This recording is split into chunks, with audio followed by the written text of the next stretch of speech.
Good evening, everyone. Thank you for being here today.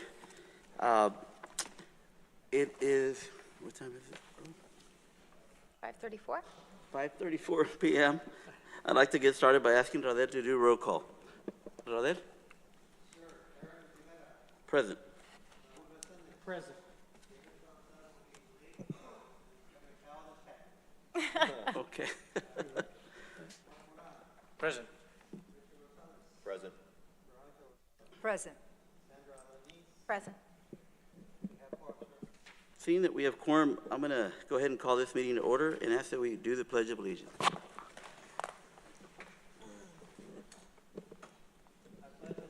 to the flag of the United States of America and to the republic for which it stands, one nation, under God, indivisible, with liberty and justice for all. Thank you, everyone. Certification of public notice. Item 2, certificated public notice. Rader, was the meeting posted properly? Yes, sir. The meeting was posted on March 22nd by 10 a.m. In accordance with open meetings. Good, thank you. Now let's move to item 3, disclosure of conflict of interest. Omar? Yes, sir. Under state law, a conflict of interest exists if a board member or certain members of that person's family has a qualifying financial interest in an agenda item. If there is a conflict, the board member can't participate or vote on the item. Are there any conflicts to disclose? No. None. I believe that there is one conflict. Okay, for executive session, so I'll go ahead. Okay. Correct.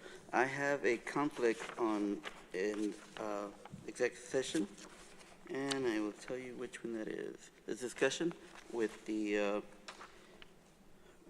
legal services agreement with the Power Law Group and R&E Legal Groups. Thank you. Okay. Right. Let me see. All right. Samantha, item 4, do we have any, public comments? No? Okay. All right. Item 5, consider approval of minutes for the special board meeting held on March 3rd, 2025. The minutes are in the board packet and should have been read. Are there any changes to these minutes? No. No Make a changes? motion to approve the minutes. A motion approved. I have a second.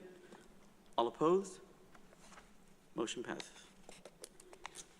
Consider approval for special board meeting held March 23rd. Item B. All right, and moving on to next item, 5B, consider approval of professional service agreement for strategic media.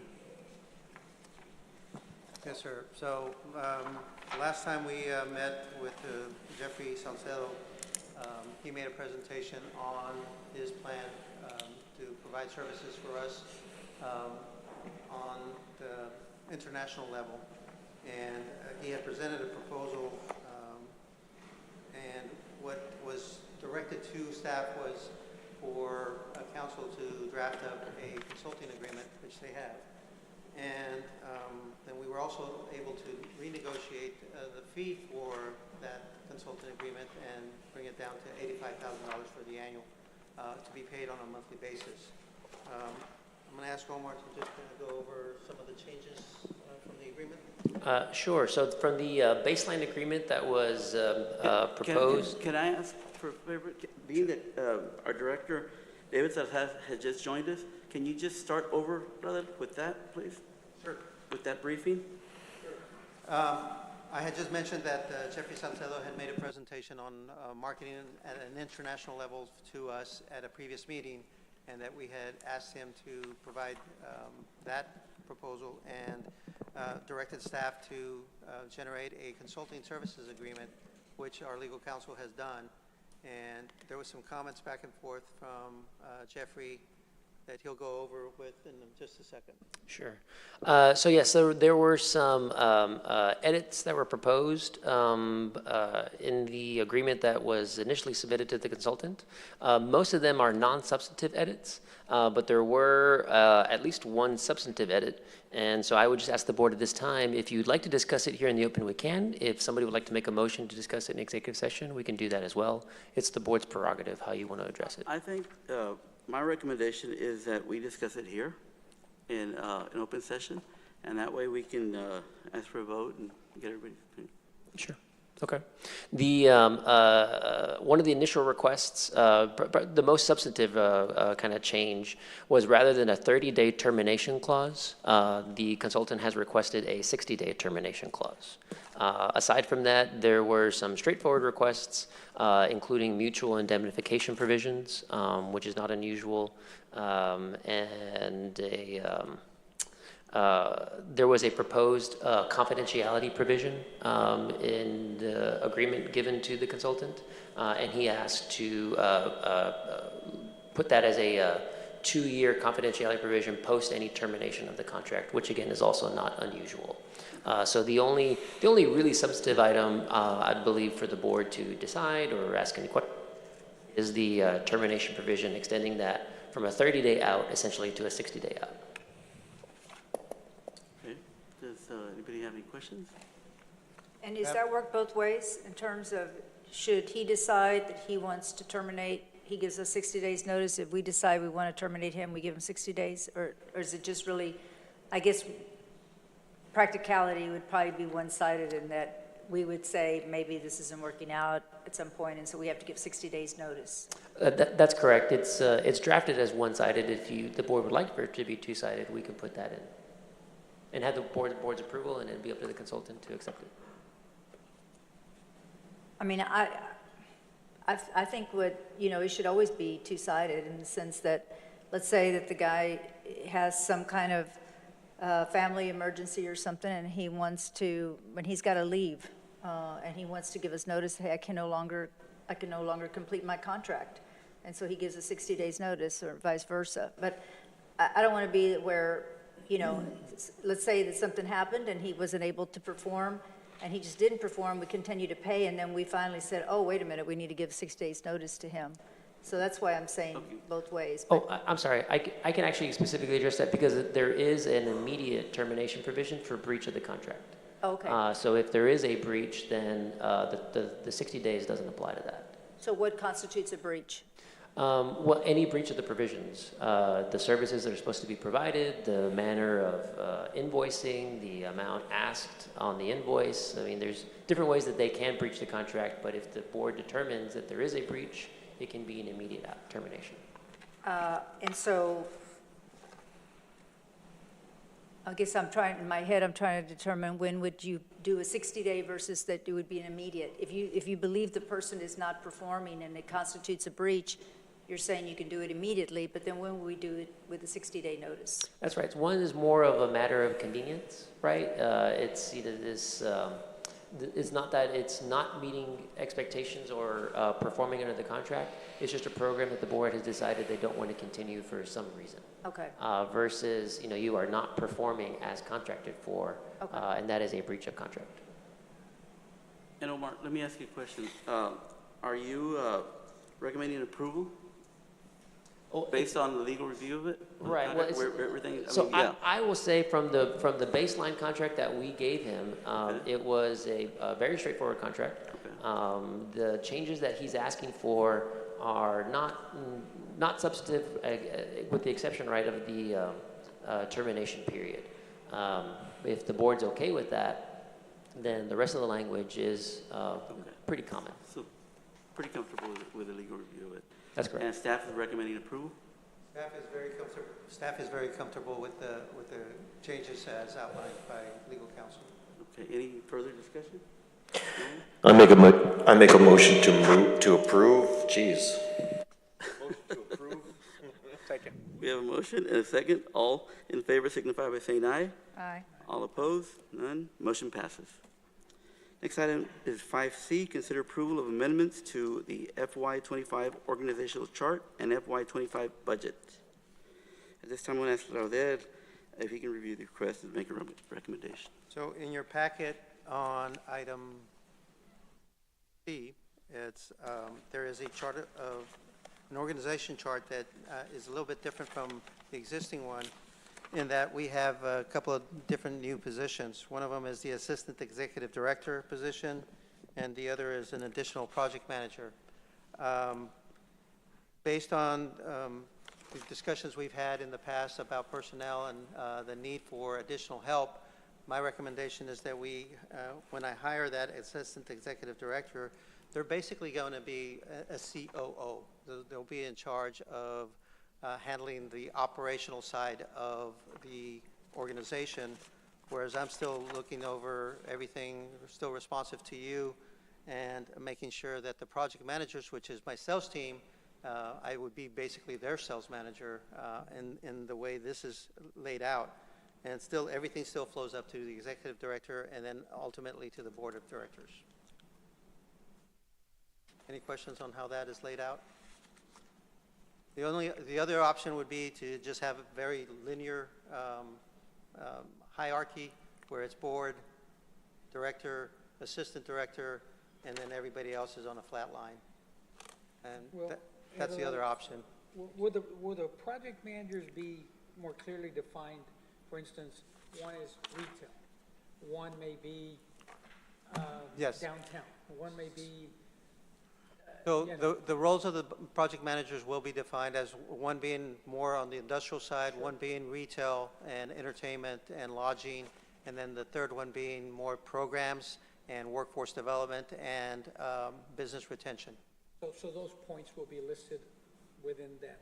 Those are within the job descriptions. Okay, perfect, thank you. But as with all job descriptions, they're flexible enough to where we can assign them and cross-train them and assign them to other duties as assigned, basically, is the verbiage that's in the job descriptions. But yeah, the person that I'm looking for right now, as far as project manager, is the one that will be focusing on retail, entertainment, and hospitality. Thank you. Okay. Anybody else have any questions? We're good? And as far as the budget, we don't need to approve a budget amendment because there's no need to amend the budget because there was other positions that were not filled because now they're on a contract basis. So there's enough money in our budget throughout the year, based on my projections of hiring these folks at the comp plan as stated out in this comp plan. But we do need to approve the comp plan so that our HR people can follow through their policies as well. So let me ask you a question. In our budget, okay, I guess maybe a couple of years ago, we had already allocated for these positions, is that correct? Or not necessarily for the positions specifically stated here, but for positions that, that give us room not to have to make any amendments to our budget? Is that correct? We gave them a total number Right, of right. dollars. Mhm. Right. Yeah. And are the minimum, midpoint, and maximum, are they based on current market trends on what these individuals are making? And this is in line with what other, I guess, EDCs are? We have done some salary surveys with our competition, if you will, and surrounding communities that align with these numbers. Yeah. So I guess when you're deciding midpoint, minimum, or maximum, you're going to just look at years of experience and, okay. It's based on And it'll the be in your quality, job the description. quality of the candidate, whether they have extra certifications, extra education, experience, all of that. That all comes into play.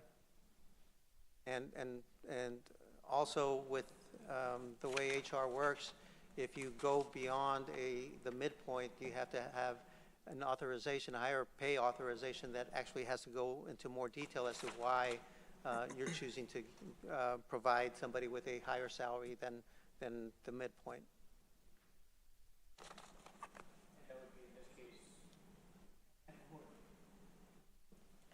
In the event that we have to go past the midpoint, you mentioned that somebody else would have to make that approval or look at it. Who would that be?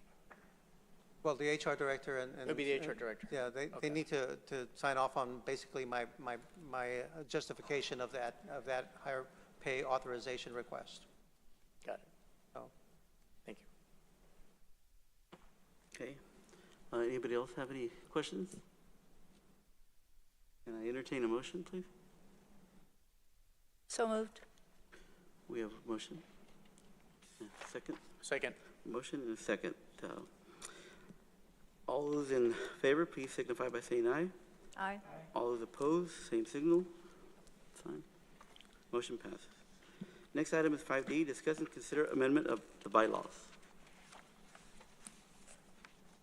No, there was some discussion in previous meetings about having additional meetings and the need to amend the bylaws. I'm recommending that we don't amend the bylaws to call extra meetings. The chair has the authority to call extra meetings, and with everybody else's input, I think the chair recognizes that most people want that extra meeting, right? Correct. So it's just a matter of actually sitting down and picking the dates.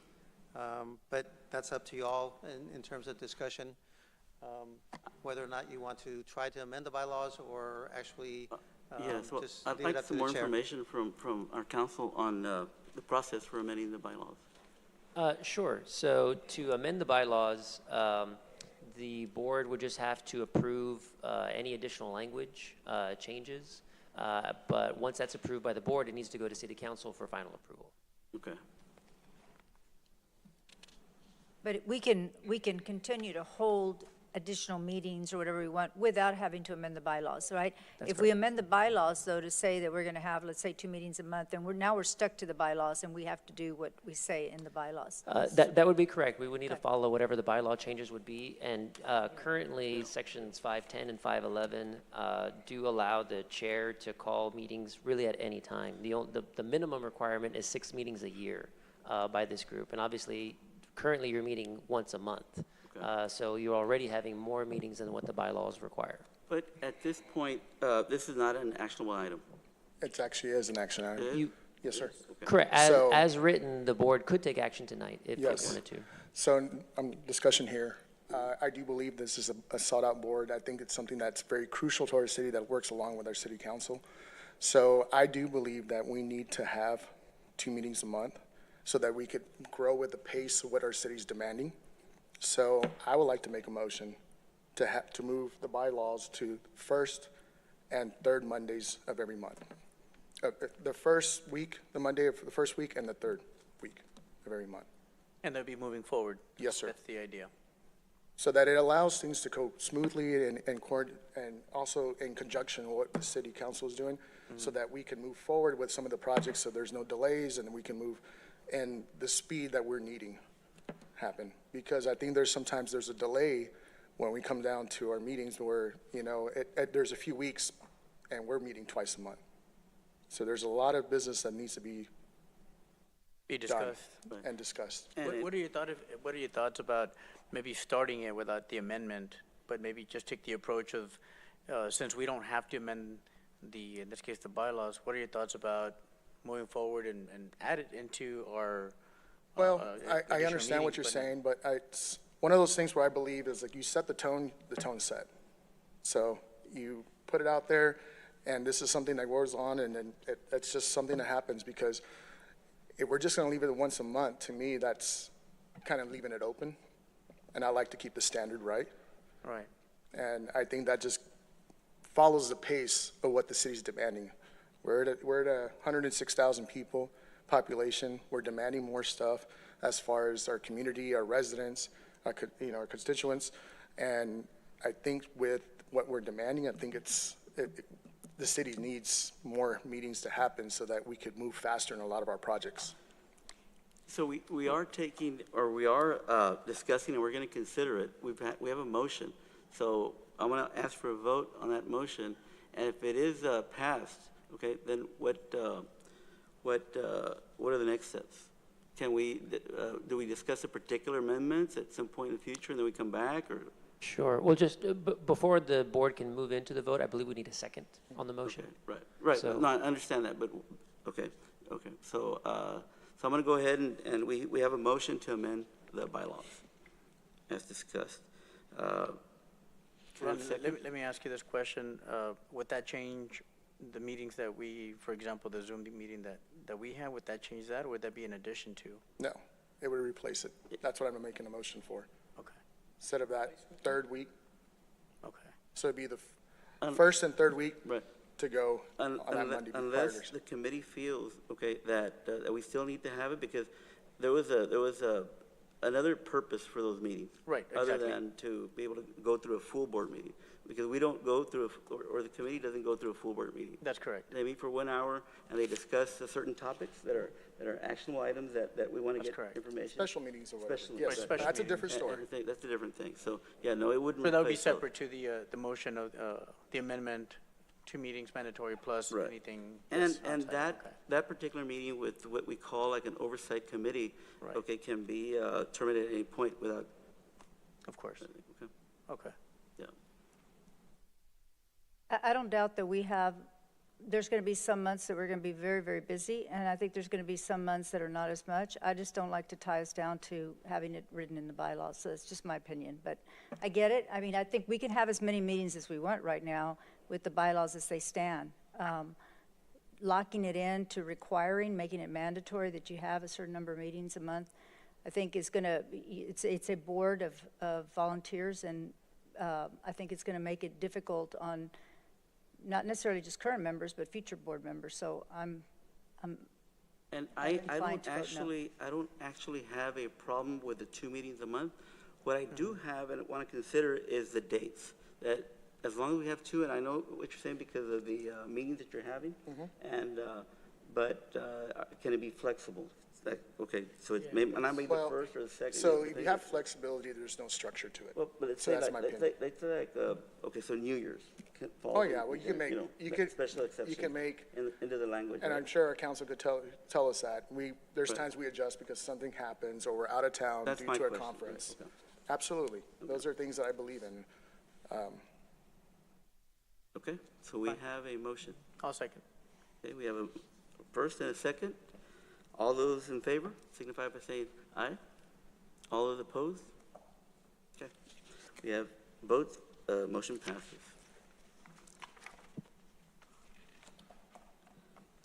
Consider approval of presentation of EEDC audit report for fiscal year 2023, 2024. Roel Cantu, I believe, is here, and he'll make a presentation to us.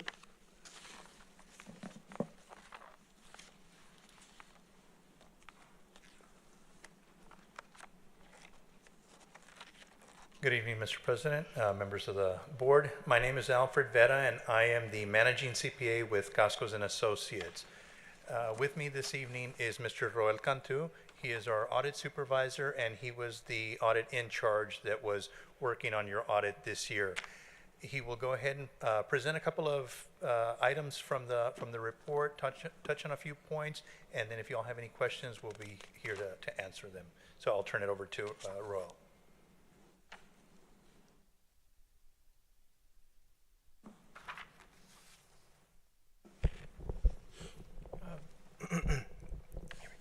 Good evening, ladies and gentlemen of the board. As Alfred just mentioned, my name is Roel Cantu, and I'm going to be presenting the Edinburgh Economic Development Corporation's annual financial report for the year ended September 30th, 2024. Before I begin, I would like to thank the board for giving us the opportunity of being y'all's independent auditors. Also, I would like to thank Mr. Garza, Ms. Martinez, Ms. Pantoja, Finance, and everyone that contributed to completing this audit report. If it wasn't for them providing me with all the information I had been requesting in such a timely manner, I wouldn't be here presenting today, so thank you very much. All right, in front of you, you should have a copy of the annual financial report, as well as a summary sheet that looks like this. Correct? Yes. Everybody got it?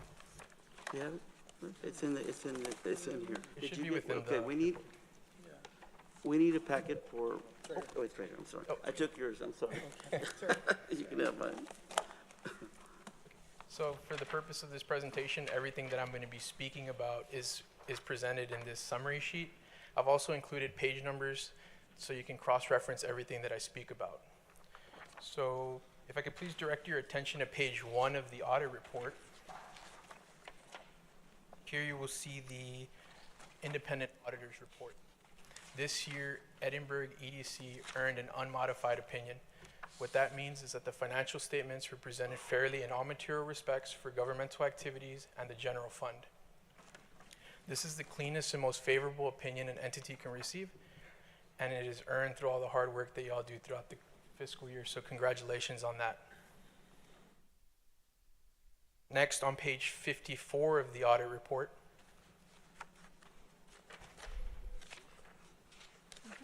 Page 54? 54, yes, sir.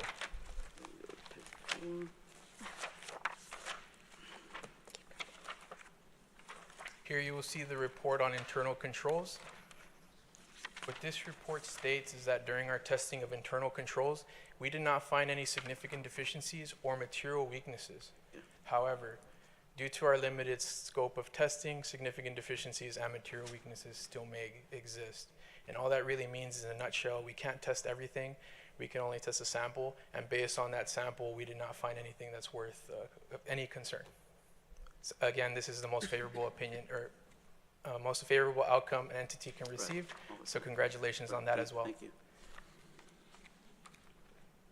Now, next on page 13 of the report,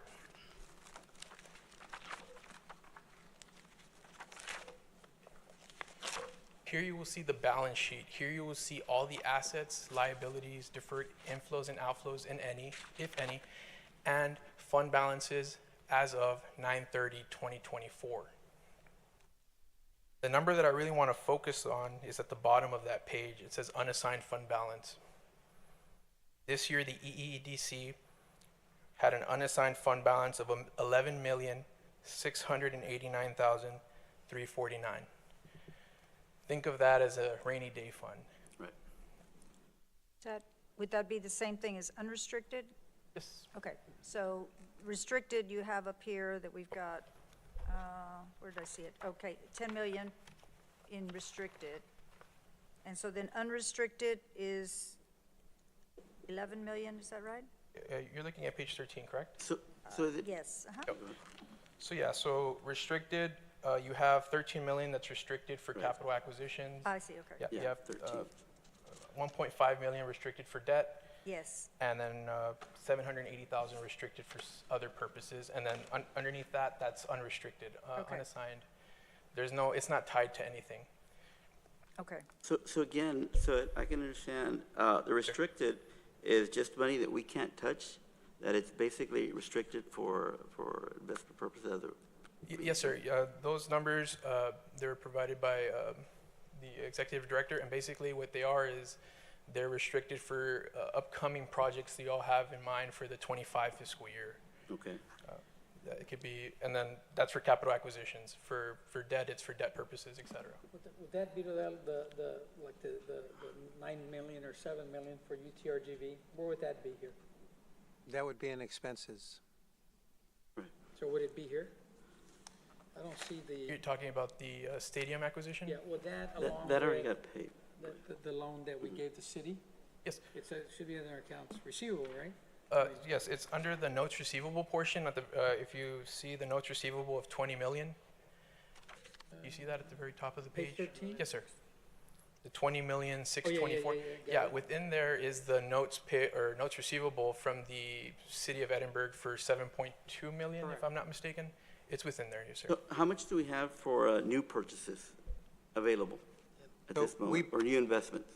Yes, sir. We budgeted $8.2 million approximately to acquire properties for this fiscal year. Okay, We also have some money set aside for from the bond monies for the Workforce Resource Center and the parking garage. okay. And so those numbers is where the 13.495 is coming from. So being that we don't have contracts on these investments that we're looking at, that's why it's not in the restrictive area?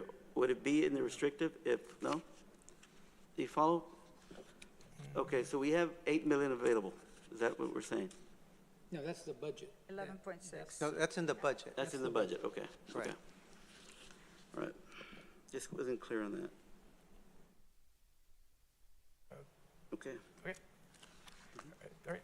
So yeah, so think of the unassigned fund balance, that 11.6 million, as a rainy day fund.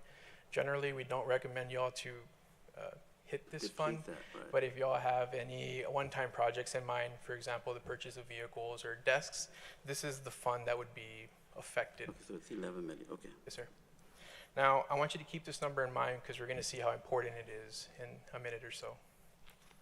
Now, on page 15 of the report, Is everybody clear on that last Oh, yes. page? Page 15 of the report, here you will see the statement of revenues, expenditures, and changes in fund balance. This shows all the revenue inflows and expenditure outflows that occurred during the fiscal year, as well as any other financing sources and uses towards the bottom of the page. Now, the number that I really want to focus on is the expenditures. This year, the EEDC had 8.2 million worth of operating expenditures. Now, if we were to get this number and divide it by 365, we're going to get an average cost, and that's going to be 30,020. What that tells me is that on average, it costs the EEDC to open their doors every single day, 30,020. Now, if we were to get that unassigned fund balance of 11 million and divide it by this 30,020, we're going to get days of operation. So the 11 million point 6 divided by the 30,020, you get 389. 389 days of operation. What that kind of tells me We is have a that deficit. In other is words. if We would have a deficit. yes, if revenues were to stop coming in for Right. some unforsaken reason, you would have 389 days to operate if you were to go fully liquid. Now, to put that in perspective, we generally recommend anywhere between 70 to 90 days. So as you can see, you all are very financially healthy. You are almost 6 times over what we recommend, Okay. which is really, really good. Other than that, that pretty much concludes my presentation. If you have any questions, feel free to send them my way. Thank you. Okay. Anybody have any questions? I will say that I've never seen anybody present an audit in such a pleasant tone and manner. I mean, he made it seem like lovely. easy. I've never seen anybody do it that You, ma'am. way. So, And congratulations. thank you guys for Nice making it work. seem very easy. I know it was hard work and a lot of stuff, but you make it seem like if you did it in a day. Yes, sir. It was very good, and thank you. All right, thank you so much. Well, if that's it, may we be excused? No more questions or discussion? Nice job. Thank you so much. Thank you. Thank Thank you. you. Thank you, guys. Have a Thank great you. day, everyone. Thank you very much. Okay, that being said, can I have a motion to approve?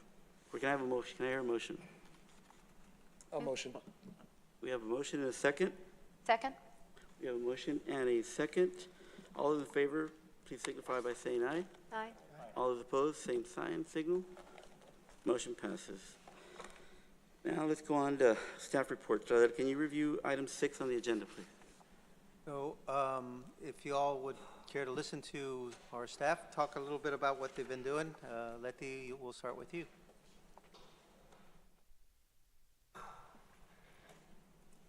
Good evening, Board of Directors. For record, Leti Pantoja, Project Manager with Edinburgh EDC.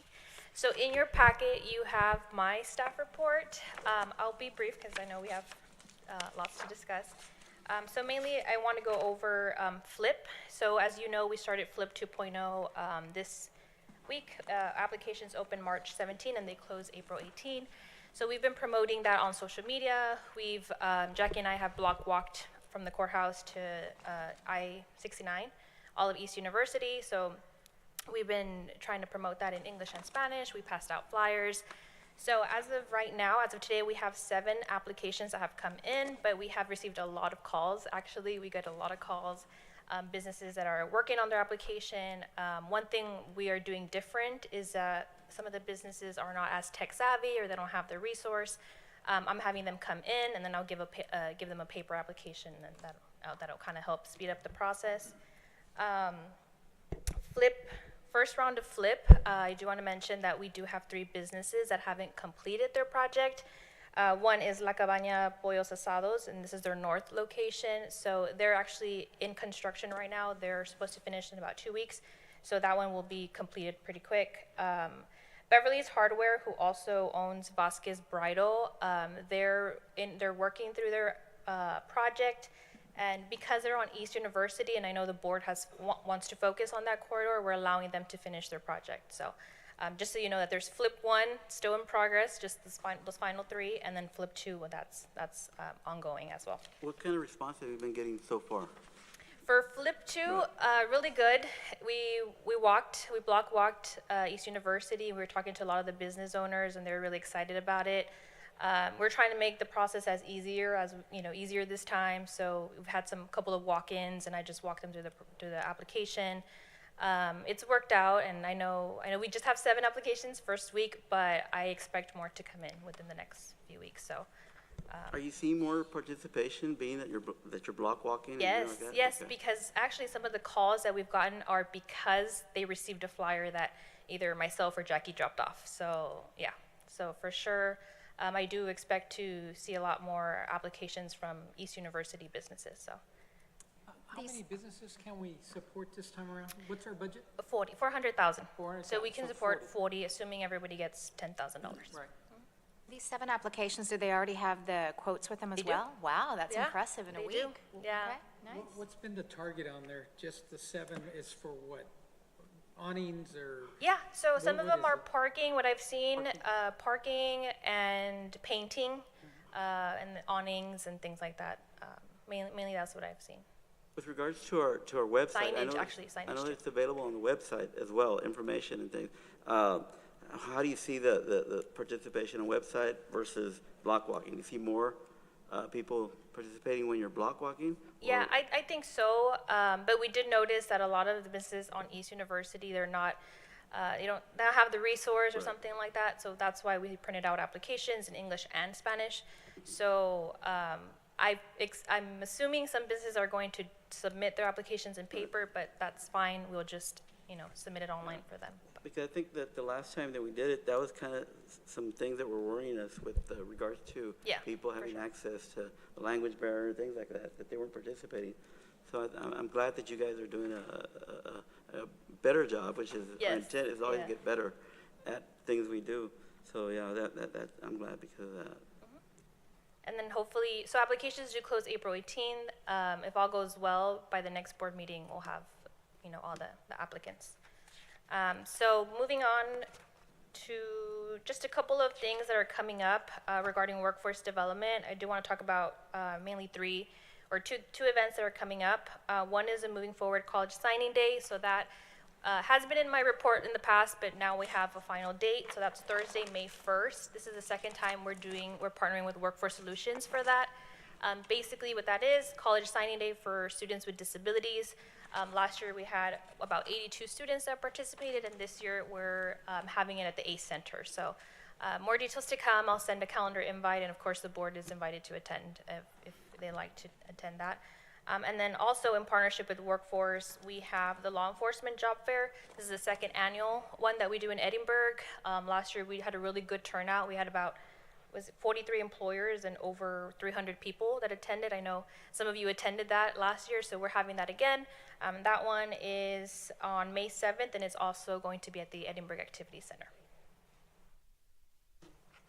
And I did attach the flyer just for reference in your packet of what we're dropping off when we block walk, circling back to Flip. It's in English and Spanish, and then I attached the save the date for the Law Enforcement Job Fair. Awesome. That concludes my presentation. Good job. Good job to staff. Yes, You thank guys are you. doing a great job. Thank you. Thank you. Next item is executive session. We have several projects and council. Pardon me? Oh, we still have more. Okay, I thought we were done. Yeah. Good evening, Mr. Chairman Yeah, and we board. wanna move. I think you guys were Yeah. already tired. I can go. Just kidding. I just want to let you all know a little bit about what we're doing in the industrial part and also on our development and projects. Attached to your board packet, you will see a little bit about the stuff that we're doing. We have our current projects that are in the industrial park that are in various stages. We have the building permit stages, and then some of them which have not started. So I do want to let you all know that we are doing due diligence because there are 2 properties that are going to be reaching compliance in May, and those 2 properties need to be starting their project already. So that's one of the things that we're doing, pushing those projects so they can begin, and we can have a groundbreaking and do ribbon cutting and have that ready. The other projects are about our airport and the LRWDC transit.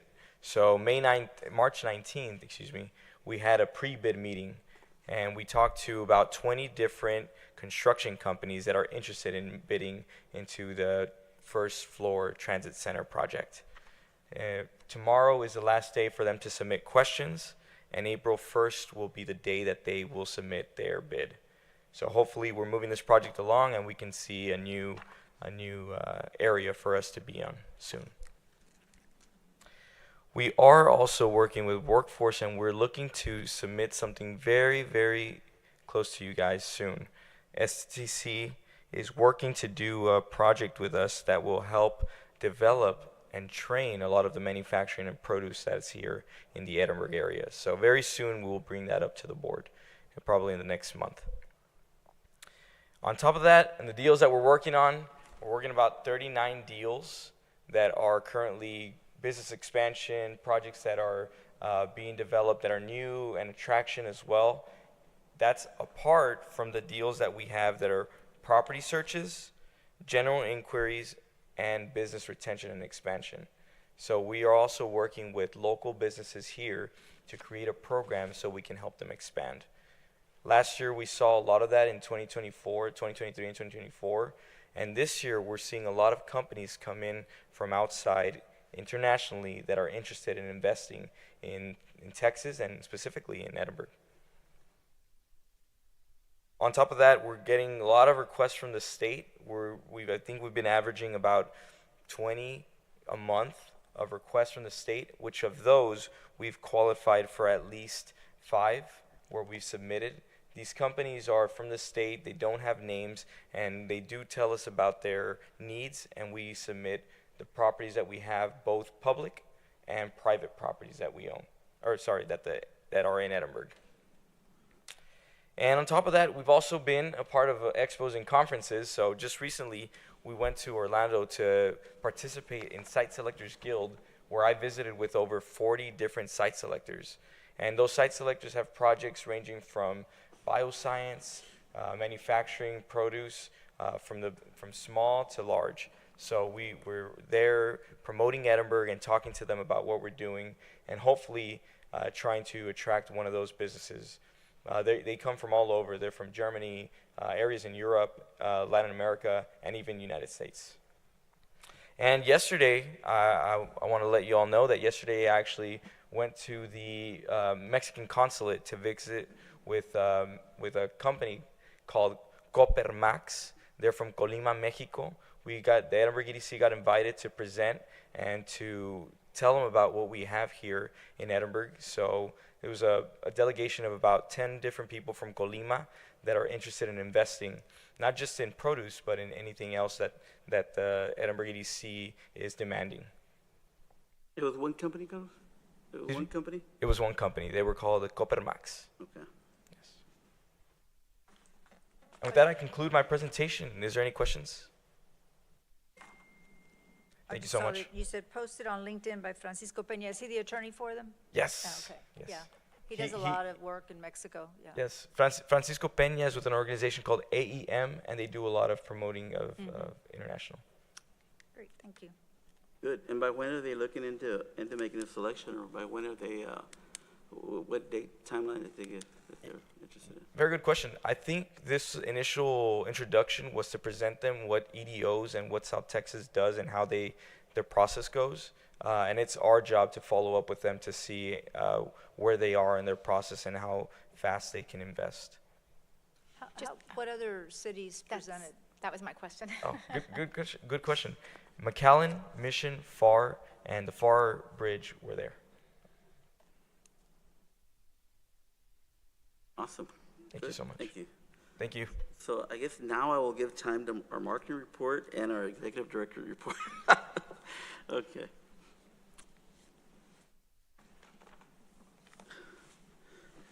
Good evening, Jackie. Hello, Jackie. For the record. Hi. So in your marketing report, you're gonna see the EDC engagements. So I'll be brief because I know you guys have to get to other things. The events is the first part of past events that we've hosted that the EDC has actually hosted either at our offices or at other places. We've had several within January, February, and March. Other engagements are other type of engagements that EDC staff or board participate at, other than work, during working hours or after working hours. I do want to point out that we do have international billboard signs in Mexico. We have one in the autopista from Monterrey to Reynosa, and another one at the Ansalduas International Bridge. I saw the one coming in from Monterrey to Reynosa. Yeah. And I told Raudel, when I saw it, Raudel, there's a sign there. He goes, yes, it's been there for a few months. I couldn't stop. I wanted to take a picture to share it with the board. But I will do it this weekend. I'm going back to Monterrey, so I will. Well, that's nice that you got to see that. I do also have pictures of it included in our newsletter, so I can put some again because I think I put those in the February newsletter or the January newsletter. I'm not sure.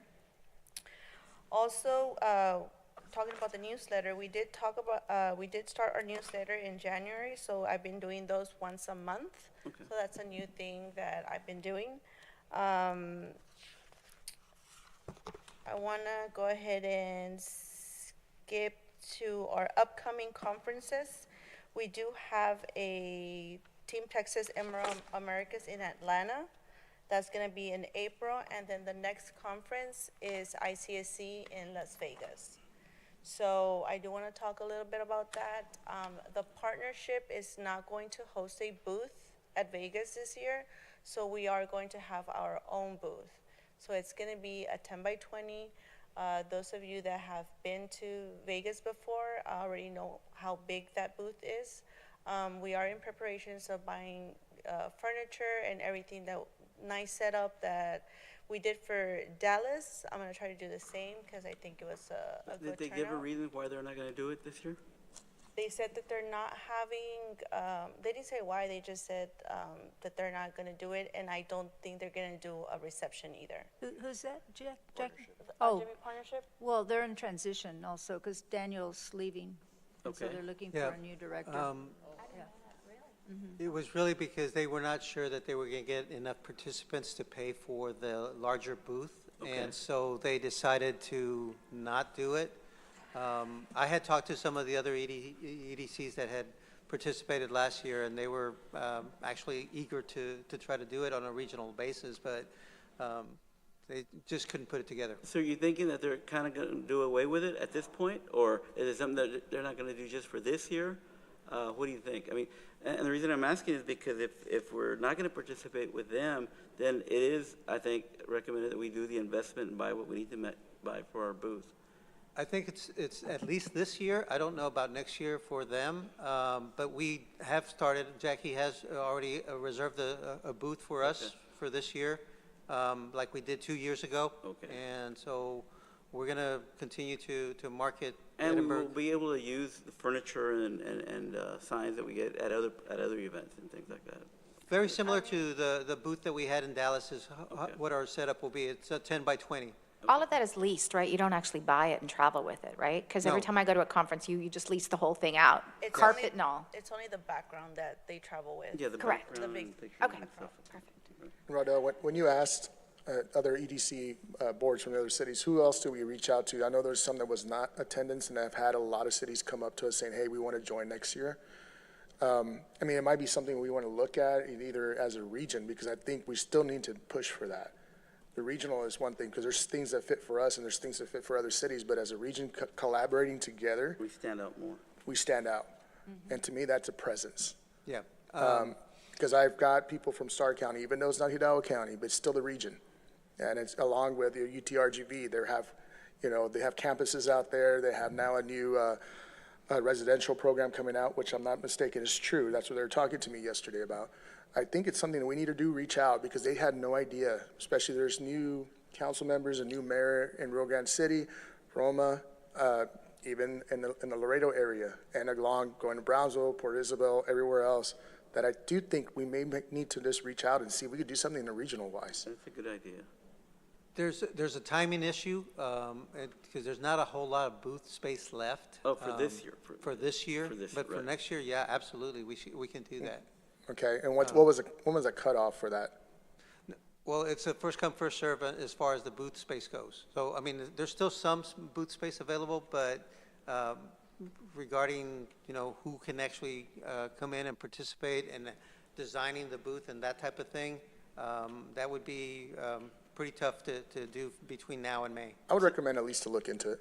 Yeah, we'll reach out Please. to a few other people and see. I know that Mission's not doing it. I talked to Teclo, and Teclo said that they're going to send maybe 2 people to ICSC to walk the floor, but they're not doing a booth. Typically, McAllen has a booth, Westlaco has a booth, and Mercedes has a booth. Sometimes Harlingen does, sometimes they don't. The last few years, Harlingen and Brownsville have been participating in the partnerships booths as well. Okay. So. I just would encourage that, just to reach out, because I think it's definitely something to go after as a The region, Rio Grande partnership encompasses from where to where? They go from where to where? all 3 counties. They do Cameron Why and would Hidalgo they not? And Star.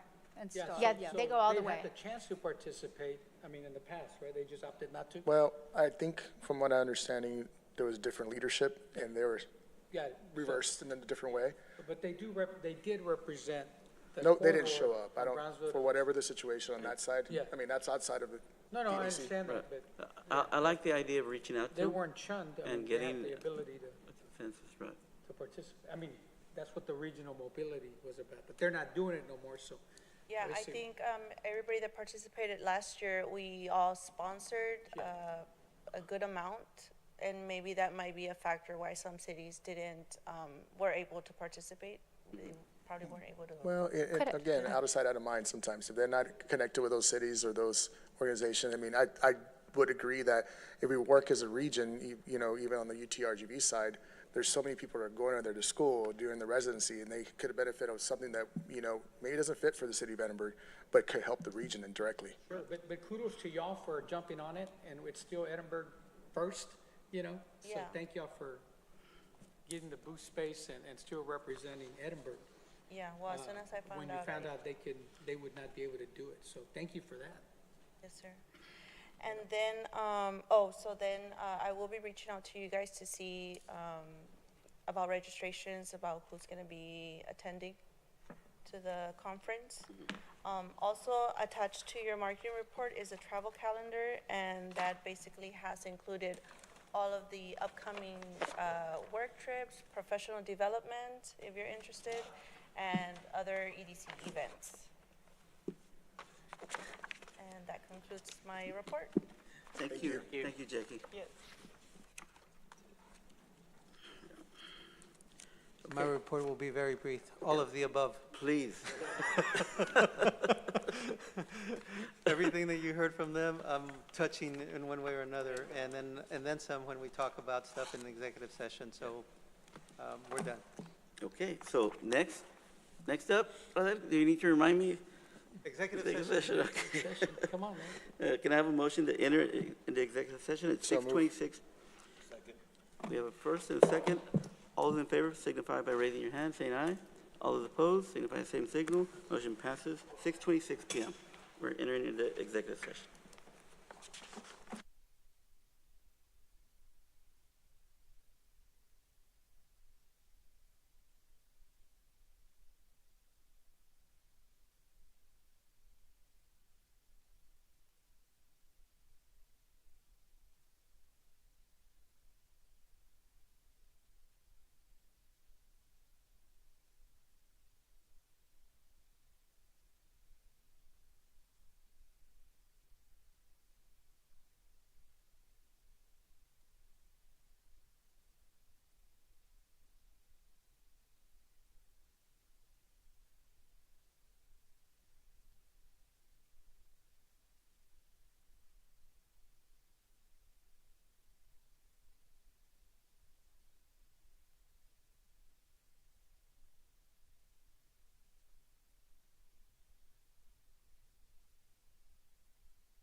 7:28.